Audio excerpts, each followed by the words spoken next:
It is extremely unattractive for an individual in a relationship to come from a space of neediness and lack and limitation and want.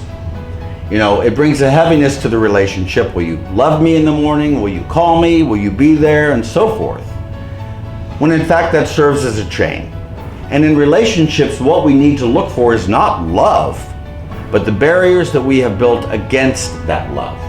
What are the barriers that we have built against that love? Well, number one is believing that love is a prison house. And so what we must be taught is, again, not love, but the prison house we have built to prevent ourselves from experiencing. What is that prison house? That prison house is a set of expectations, of preconceived conclusions, of a prescription of how you should act when we're in public, how we should show up to people, everything. And guess what happens?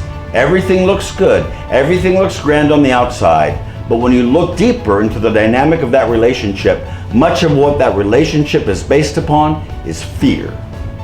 And a belief in separation, that I am separate from you, you're separate from me, and we're separate from the universe.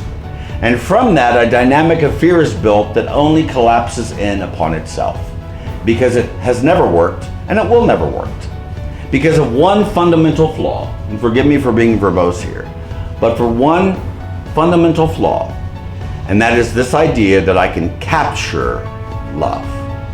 And I can't. The moment you try to capture love, the moment you try to contain it, the moment you try to define it, label it, or imprison it, is the moment that you've lost an awareness of its presence.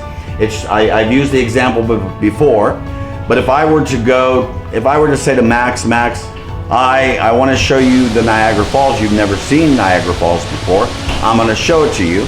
I go and get on a plane and go to Niagara Falls and get a bucket, and I go and pour some water into a bucket, and I bring it back to Max and say, Max, look, here's Niagara Falls.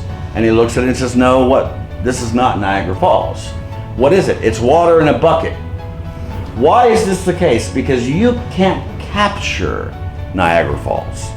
The moment you try to capture it, you've lost it. The same is true with love. The moment you try to capture it, you've lost an awareness of it.